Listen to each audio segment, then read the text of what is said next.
అన్నీ కూడా ఇష్టం లేకపోతే 22A కింద పెట్టి కొన్ని భూములు అన్యాక్రాంతం చేసి ఎవరి అనుభవంలో ఉందో ఆ భూమి వాళ్ళకి ఇచ్చే బాధ్యత, దీర్ఘకాలిక సమస్యల పరిష్కారం చేసే బాధ్యత తీసుకుంటాం.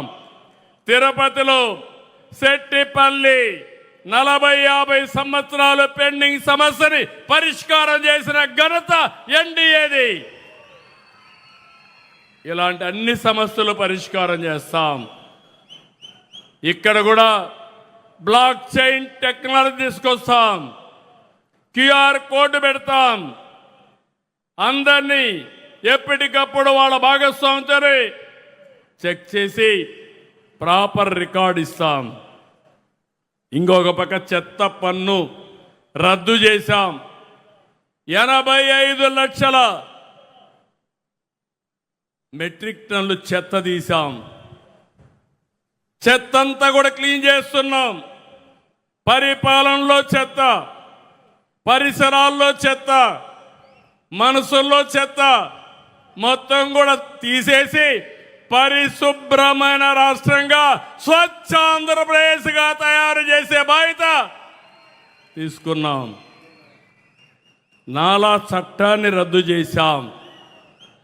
ప్రజలకు ఇబ్బంది కలిగించే చట్టాలన్నీ కూడా రివ్యూ చేస్తున్నాం. సులభతరమైన పరిపాలన, ప్రజలు మెచ్చే పాలన, ఎక్కడికి ఇబ్బంది లేకుండా చేయాలని చేస్తున్నాం. సమర్థత పెంచుతున్నాం. ఈరోజు మీరు చూస్తే మొట్టమొదటిసారిగా కరెంటు ఛార్జీలు పెంచకుండా కరెంటు ఛార్జీలు తగ్గించి ట్రూ డౌన్ ఛార్జెస్ చేశాం. 4,666 కోట్ల రూపాయలు ప్రజల మీద భారం పడకుండా కాపాడిన ప్రభుత్వం ఎన్డీఏ ప్రభుత్వాన్ని మరొకసారి విజ్ఞప్తి చేస్తున్నా. ఆవరేజ్ ప్రొక్యూర్మెంట్ కాస్ట్ మీరు చూస్తే యూనిట్కి 38 పైసలు తగ్గించాం. అయితే ఇలాంటివి ఇప్పుడు చేసింది నిరంతరం చేస్తున్నాం. కొంత టైం తీసుకుంటుంది. నిన్న మొన్న నేను పవన్ కళ్యాణ్ గారు ఎన్డీఏ మీటింగ్లో ఉన్నాం. సుదీర్ఘ మీటింగ్ జరిగింది. ప్రధానమంత్రి గారు ఈ దేశాన్ని ఏ విధంగా ముందుకు తీసుకుపోవాలో చాలా స్పష్టంగా ఒక బ్లూ ప్రింట్ ఇచ్చారు. నిన్న అన్ని పార్టీలతో కలిసి నీతి ఆయోగ్ మీటింగ్ జరిగింది. అవన్నీ కూడా అటెండ్ అయ్యి ఇక్కడికి వచ్చాను. మాకొక స్పష్టత ఉంది. ఆ స్పష్టత భారతదేశం వికసిత్ భారత్ 2047, ఆంధ్రప్రదేశ్ స్వర్ణాంధ్ర 2047 ఈ రెంట్ కోసం ముందుకు పోతున్నాం. కానీ ఇక్కడ గొడ్డలి పార్టీ ఉంది. మీరందరూ గుర్తుపెట్టుకోవాలి. అనేక సవాళ్ళని అధిగమిస్తున్నాం. ఎన్నో ఇబ్బందులు ఉన్నాయి, ఇంకా ఉంటాయి. ఈరోజు మీరు గుర్తుపెట్టుకోండి, మనం తప్పు చేస్తే ఇబ్బందులు పెరుగుతాయి. మనం జాగ్రత్తలు తీసుకున్నా బయట జరిగే పరిణామాలు మనకు ప్రభావితం అవుతాయి. ఎక్కడో ఇరాన్లో యుద్ధం, ఇక్కడ మామిడి ధరలు పడిపోయినాయి, అరటి ధరలు పడిపోయినాయి, రొయ్యల ధరలు పడిపోయినాయి. మీరు వాడే డీజిల్ పెట్రోల్ పెరిగింది, గ్యాస్ ధరలు పెరిగాయి.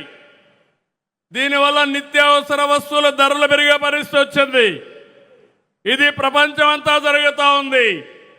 కానీ పెద్ద ఎకానమీల్లో తక్కువ ఇన్ఫ్లేషన్ ఉండే ఏకైక దేశం భారతదేశం. అది నరేంద్ర మోడీ గారి నాయకత్వ పట్యమని మరొక్కసారి మీ అందరికీ విజ్ఞప్తి చేస్తున్నా. ఇంకో పక్కన ఈ సంవత్సరం ఎల్నినో వాతావరణ పరిస్థితులు సరైన వర్షాలు పడవని ఇప్పటికే ప్రెడిక్ట్ చేస్తున్నారు. మనం ముందు చూపుతో ఆలోచించాం. ఈ విషయం కూడా మీరు గుర్తుపెట్టుకోవాలి. ముందు చూపుతో ఆలోచించి దీనికి కూడా ప్రకృతి సేద్యానికి పోయాం. మొన్ననే ప్రధానమంత్రి గారు కూడా దీన్ని ప్రోత్సహించాలని చెప్పారు. అయితే స్వీడన్లో ఒక మీటింగ్ జరిగితే వాళ్ళు ప్లానెట్ ఫుడ్ ప్రైజ్ అని $1.5 మిలియన్ అవార్డుగా ఆంధ్రప్రదేశ్కి ఇచ్చారంటే, ప్రకృతి సేద్యానికి ఇచ్చారంటే అది ప్రపంచానికి ఆంధ్రప్రదేశ్ చూపించే దారి. ఇలాంటి చాలా చేస్తున్నాం. మొన్ననే 6-7 అవార్డులు పంచాయతీరాజ్కి వచ్చాయి. నేను మనస్ఫూర్తిగా పంచాయతీరాజ్ మినిస్టర్ని అభినందిస్తున్నా, పవన్ కళ్యాణ్ గారిని. అదే మరి ఎడ్యుకేషన్ కూడా ఒక దిశ చూపించడమే కాకుండా ఆ రోజు చెప్పిన ఉద్యోగాల కోసం లోకేష్ గారు చేస్తున్నారు. ఇవన్నీ చూస్తే గొడ్డలి పార్టీ మళ్ళీ కుట్రలు చేస్తా ఉంది. ఫేక్ న్యూస్తో వస్తున్నారు. ఆ రోజు మీరు చెప్పింది మర్చిపోయారని అడుగుతున్నా. మద్యపాన నిషేధం చేస్తేనే నేను ఓటు అడుగుతానని చెప్పిన వ్యక్తి మద్యపాన నిషేధం చేశారా? ఓటు అడిగే అర్హత ఉందా అని అడుగుతున్నా. లేదంటే గట్టిగా చెప్పండి, ఓటు అడిగే అర్హత లేదని. జే బ్రాండ్లు తీసుకొచ్చారు, సొంత బ్రాండ్లు తీసుకొచ్చారు, అందరి ఆరోగ్యాన్ని నాశనం చేశారు. ఇంకొక పక్క ఎంతో మంది ఆడబిడ్డల మంగళ సూత్రాలు పోయే పరిస్థితి వచ్చింది. ఇంకో పక్క మీరు చూస్తే సిపిఎస్ ఒక వారంలో రద్దు చేస్తా అన్నారు. ఎన్ని వారాలండి అధికారంలో ఉండి చేశారని అడుగుతున్నా. ఇంకొక పక్క జాబ్ క్యాలెండర్ అన్నారు. ఒక్క జాబ్ క్యాలెండర్ ఇచ్చారని అడుగుతున్నా. ఈరోజు 15,700 ఉద్యోగాలు టీచర్లకు ఇచ్చిన ఘనత తెలుగుదేశం ప్రభుత్వం, ఎన్డీఏ ప్రభుత్వానిది. మళ్ళీ మీరు ఒకసారి చూస్తే ఈసారి కూడా జాబ్ క్యాలెండర్ మళ్ళా ఇచ్చాం. నిరుద్యోగ భృతి తెలుగుదేశం ఆ రోజు ఇస్తే రద్దు చేశారు. ఈరోజు మన ఉద్యోగం కానీ నిరుద్యోగ భృతి ఇస్తున్నాం. ఒకటే చెప్తున్నా, రాష్ట్రంలో ఉండే యువతకి అన్ని విధాల ఆదుకునే బాధ్యత ప్రపంచంలోని మేటైన యువతగా తయారు చేసే బాధ్యత ఈ కూటమిది.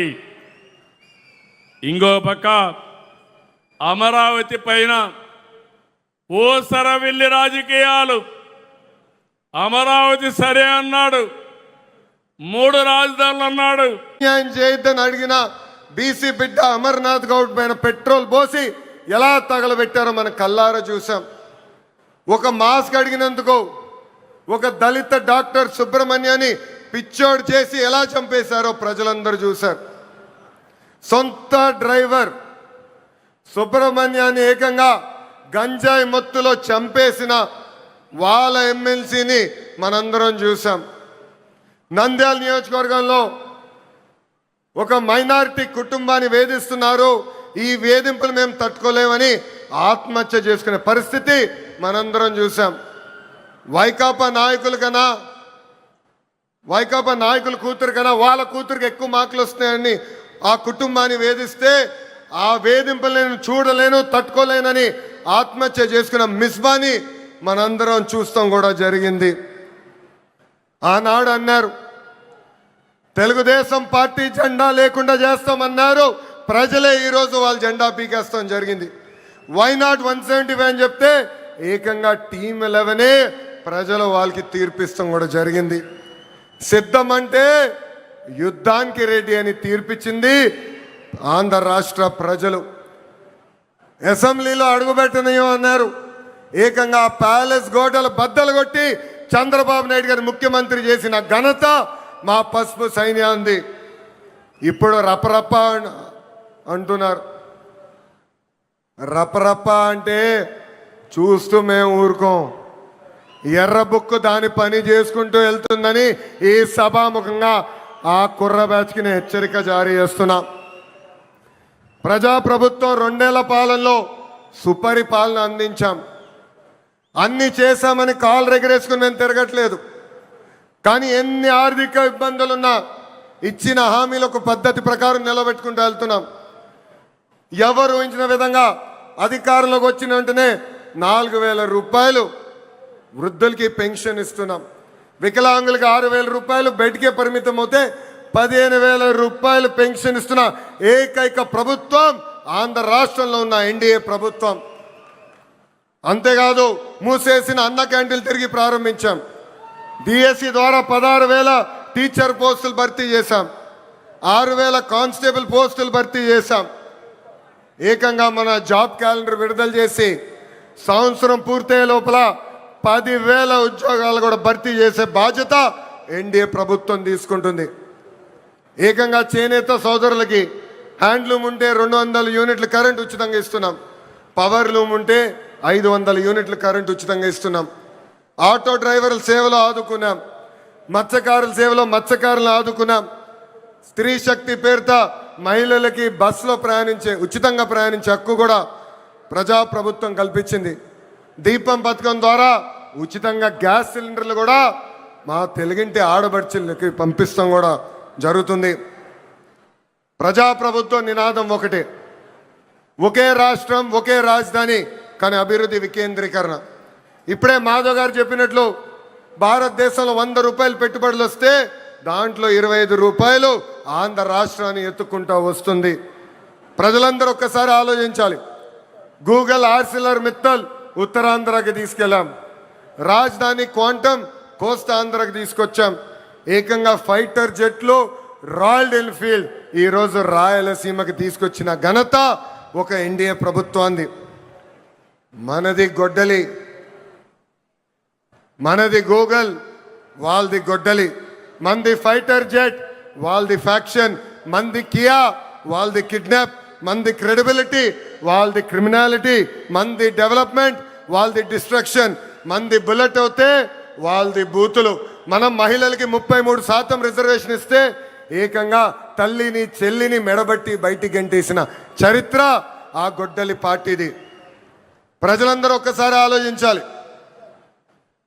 జగన్ ఆయన పేరులో జీ చూసి జెన్జీ అనుకుంటున్నాడు. జగన్ పేరులో ఉన్న జీ గొడ్డలి. అందుకే ఆ పార్టీకి గొడ్డలి పార్టీ అని ఈరోజు పేరు పెడతాం జరిగింది. జగన్కి సిసిడి జబ్బు ఉందండి. సిసిడి అంటే ఏంటో తెలుసా? క్రెడిట్ చోరీ జబ్బు, క్రెడిట్ చోరీ డిసార్డర్. ఏకంగా పేపర్లో వార్తలు వచ్చినాయి, ఆంధ్ర రాష్ట్రానికి ఆర్సిలర్ మిత్తల్ ప్రాజెక్ట్ వస్తుందని.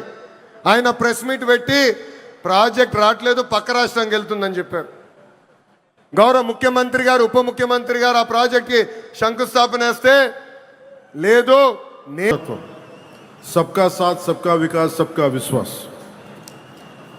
గ్రామాన్ని భారతదేశానికి కేంద్ర బిందువుగా చూడాలనుకుని ఆ దిశగా అత్యంత నిబద్ధతతో కృషి చేస్తున్న ఒక పంచాయతీరాజ్ శాఖ మంత్రిగా ఈరోజు మీ ముందు మాట్లాడుతూ ఉన్నాం. ఒక పిల్లవాడి భవిష్యత్తు పాఠశాలలో ఎలా నిర్ణయించబడుతుందో ఒక దేశ భవిష్యత్తు అదేవిధంగా గ్రామంలో నిర్ణయించబడుతుంది, గ్రామ పంచాయతీలో నిర్ణయించబడుతుంది. ఒక రైతు ఆశ, ఒక మహిళ ఆత్మవిశ్వాసం, ఒక యువకుడి ఉపాధి, ఒక కుటుంబం ఆరోగ్యం, ఇవన్నీ మొదటిగా గ్రామ పంచాయతీ ద్వారానే ప్రభావితమవుతాయి.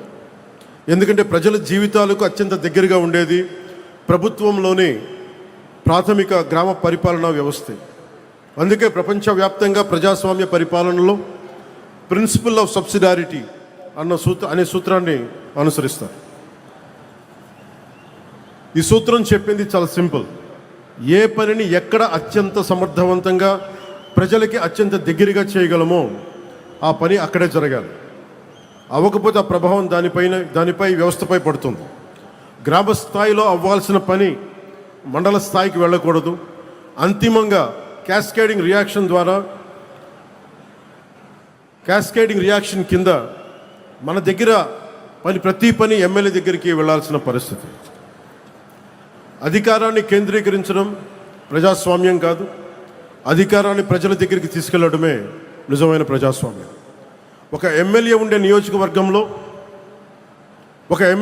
నియోజకవర్గంలో దాదాపు 600 మంది స్థానిక ప్రజాప్రతినిధులు ఉంటారు.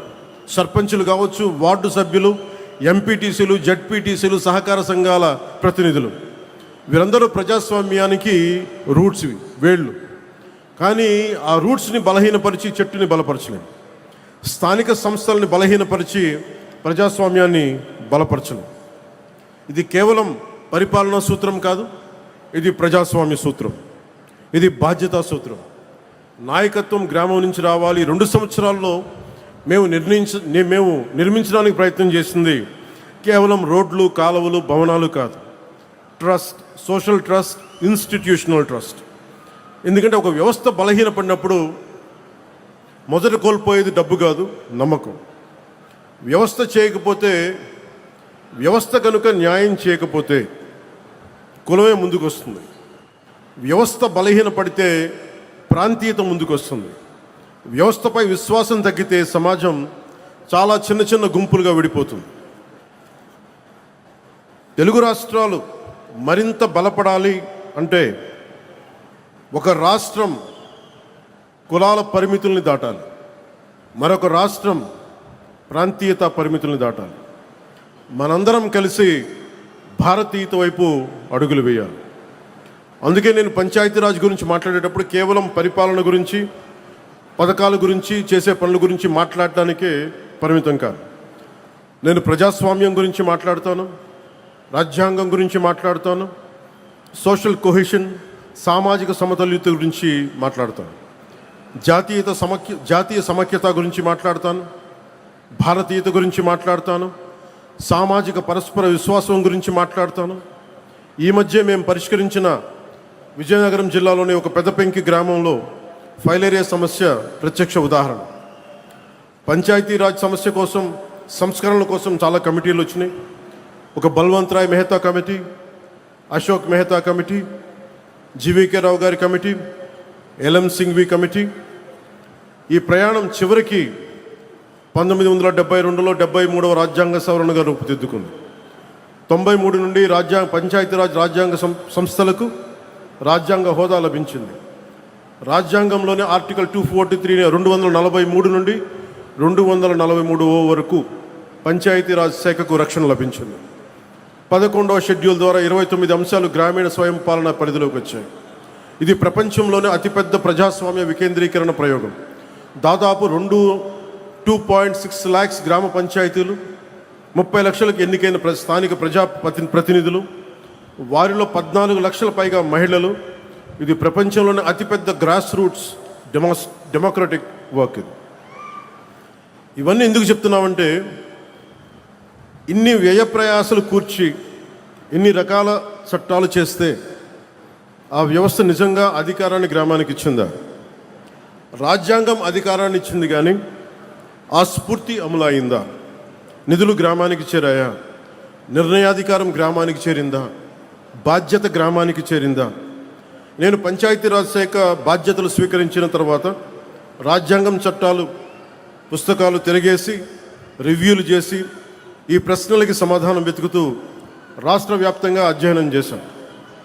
నాకు ఎదురైన మొదటి సమాధానం, సార్ బ్లీచింగ్ పౌడర్ కొనడానికి కూడా డబ్బులు లేవు, సార్ జెండా పండుగ చేయడానికి కూడా డబ్బులు లేవు. వీటితో మనం వారసత్వంగా పొందిన పరిస్థితి ఏంటంటే, గ్రామ పంచాయతీలకు రావాల్సిన కేంద్ర నిధులు నిలిచిపోయాయి. అనేక పంచాయతీలు అప్పుల బారిన పడ్డాయి. విద్యుత్ బకాయిలు 1000 కోట్లకు చేరాయి. గ్రామస్థాయి పరిపాలన బలహీనపడింది.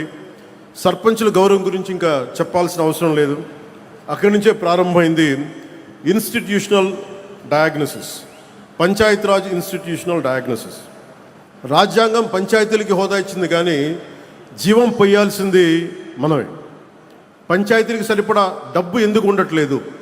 ప్రతి చిన్న పనికి పంచాయతీ ఎందుకు చూడాలి? ఎందుకు ప్రతి సమస్య ఎమ్మెల్యే దగ్గరికి ఎందుకు వెళ్ళాలి? సర్పంచ్ ఎన్నికవుతాడు, కానీ అధికారాలు వేరే చోట ఎందుకు ఉంటాయి? ఇవన్నీ ఆలోచిస్తేప్పుడు మాకు అర్థమైంది, సమస్య నిధుల కొరత మాత్రమే కాదు, సమస్య బాధ్యతల స్పష్టత లేకపోవడం. అథారిటీ ఒక చోట, రెస్పాన్సిబిలిటీ ఇంకో చోట, అకౌంటబిలిటీ మరో చోట. ఈ మూడు విడిపోతే వ్యవస్థ బలహీనపడుతుంది. దీనినే బ్రోకెన్ గవర్నెన్స్ చైన్ అనొచ్చు. అందుకే మేము ఒక ప్రాథమిక సూత్రాన్ని ముందుకు తీసుకొచ్చాం. గ్రామ సమస్యలకి పరిష్కారం గ్రామంలోనే వెతకాలి. ప్రజల జీవితాలను ప్రభావితం చేసే నిర్ణయాలు ప్రజల సమక్షంలోనే జరగాలి. అందుకే గ్రామ సభలను కేవలం ఒక అధికారిక సమావేశంగా కాకుండా గ్రామ ప్రజాస్వామ్యానికి కేంద్ర బిందువుగా మార్చే ప్రయత్నం చేశాం. గ్రామానికి ఏమి కావాలి, ఎక్కడ రోడ్లు కావాలి, ఎక్కడ తాగునీటి సమస్య ఉంది, ఎవరికి ఇల్లు అవసరం, ఎక్కడ పారిశుద్ధ సమస్య ఉంది, ఈ నిర్ణయాలు కార్యాలయాల్లో కాదు, గ్రామ సభల్లో జరగాలి. ఎందుకంటే ప్రభుత్వానికి కనిపించని సమస్య ప్రజలకు కనిపిస్తుంది. అధికారికి తెలియని అవసరం గ్రామస్తుడికి తెలుస్తుంది. గ్రామ సభ బలపడితే సర్పంచ్ బలపడతాడు. సర్పంచ్ బలపడితే పంచాయతీ బలపడుతుంది. పంచాయతీ బలపడి ప్రజాస్వామ్యం బలపడుతుంది. అప్పుడు మాత్రమే ప్రతి చిన్న సమస్య స్థానిక ఎమ్మెల్యే గారి టేబుల్ మీదకి రావాల్సిన అవసరం ఉండదు. అప్పుడు ఎమ్మెల్యేలు అసలు తమకి నిర్దేశించబడ్డ అసలు బాధ్యతలపై దృష్టి పెట్టగలుగుతారు. ఎమ్మెల్యేలు ఉపాధి విధానాలపై దృష్టి పెడతారు, పరిశ్రమల రాకపై దృష్టి పెడతారు, యువత భవిష్యత్తుపై దృష్టి పెడతారు, రాష్ట్ర భవిష్యత్తును నిర్మిస్తారు. కానీ రాష్ట్ర భవిష్యత్తు నిర్మించే ఈ ప్రక్రియకి ఒక బలమైన లీడర్షిప్ క్యాపిటల్ అవసరం. ప్రజాస్వామ్యంలో నాయకత్వం ఒక రోజులో పుట్టదు. నాయకత్వం పైనుంచి నియమించబడదు, సమాజం నుంచి ఎదుగుతుంది. గ్రామ సభల్లో రూపుదిద్దుకుంటుంది, పంచాయతీలో తీర్చిదిద్దబడుతుంది. అందుకే పంచాయతీరాజ్ వ్యవస్థ కేవలం ఒక స్థానిక పరిపాలనా వ్యవస్థ కాదు, అది ఒక నాయకత్వాన్ని తయారు చేసే ఒక ప్రజాస్వామ్య పాఠశాల. మన గౌరవ రాష్ట్రపతి శ్రీమతి ద్రౌపది ముర్ము గారు తన ప్రయాణం స్థానిక సంస్థల నుండి మొదలుపెట్టారు. ఒక నగర పంచాయతీ కౌన్సిలర్గా రాజకీయ ప్రయాణం మొదలుపెట్టారు. లీడర్షిప్ అనేది కేవలం ఒక రాజకీయ నాయకత్వం కాదు. డాక్టర్ ఏపీజే అబ్దుల్ కలాం నాయకుడు, ఒక సైంటిఫిక్ విభాగంలో ఆయన నాయకులు, మనందరికీ గర్వించే ఎస్ఆర్ సెక్కిరణ్ గారు, అడ్మినిస్ట్రేటివ్ యాంగిల్లో ఆయన ఒక నాయకులు, ఒక గొప్ప ఉపాధ్యాయుడు కూడా ఒక నాయకుడు, ఒక నిజాయితీ గల అధికారి ఒక నాయకుడు. మనకి పంచాయతీని బలోపేతం చేసే సర్పంచ్ కూడా ఒక బలమైన నాయకుడు. భారతదేశంలో మహిళా రాజకీయ నాయకత్వానికి అతిపెద్ద విశ్వవిద్యాలయం పంచాయతీరాజ్ వ్యవస్థ. 50% 50% మహిళా రిజర్వేషన్ ద్వారా వేలాది మహిళా నాయకులు ముందుకు వస్తూ ఉన్నారు. సెల్ఫ్ హెల్ప్ గ్రూప్స్ ద్వారా మహిళలు సామాజిక ఆర్థిక నాయకత్వాన్ని చేపడుతున్నారు. వెనుకబడిన వర్గాల నుంచి నాయకత్వం వస్తుంది, యువత నుంచి నాయకత్వం వస్తుంది. యువత రాజకీయాలకు రావాలని మనం చెబుతాం, కానీ యువత మొదటి అవకాశం గ్రామ స్థాయిలో అందిపుచ్చుకోవాలి, ముందుకు వచ్చి పోటీ చేయాలి. ఇది సోషల్ క్యాపిటల్, ఇది నేషనల్ బిల్డింగ్. ఇప్పుడు అసలు ప్రశ్న, మనకి ఈ ఆలోచనల్ని గత 2 సంవత్సరాలు ఎంతవరకు ఆచరణలోకి తీసుకురాగలిగాం? అభివృద్ధికి మొదటి అర్హత స్థిరత్వం. గత 2 సంవత్సరాల్లో ఆంధ్రప్రదేశ్లో ఏర్పడిన రాజకీయ స్థిరత్వం గ్రామాభివృద్ధికి బలమైన పునాది వేసింది. ఎన్డీఏ వాళ్ళ నిర్ణయాలతో స్పష్టత వచ్చింది, కేంద్ర రాష్ట్ర సమన్వయం బలపడింది. ఆ స్థిరత్వాన్ని ఆధారం చేసుకొని ఈ రోజున పెట్టుబడులు కావచ్చు, ప్రభుత్వాన్ని గ్రామాన్ని మళ్ళీ పరిపాలనా కేంద్రంగా నిలబెట్టే ప్రయత్నం ప్రారంభించింది. అందులో భాగంగా 13,326 పంచాయతీల్లో ఒకేసారి గ్రామ సభలు నిర్వహించడం జరిగింది. ప్రజాస్వామ్యాన్ని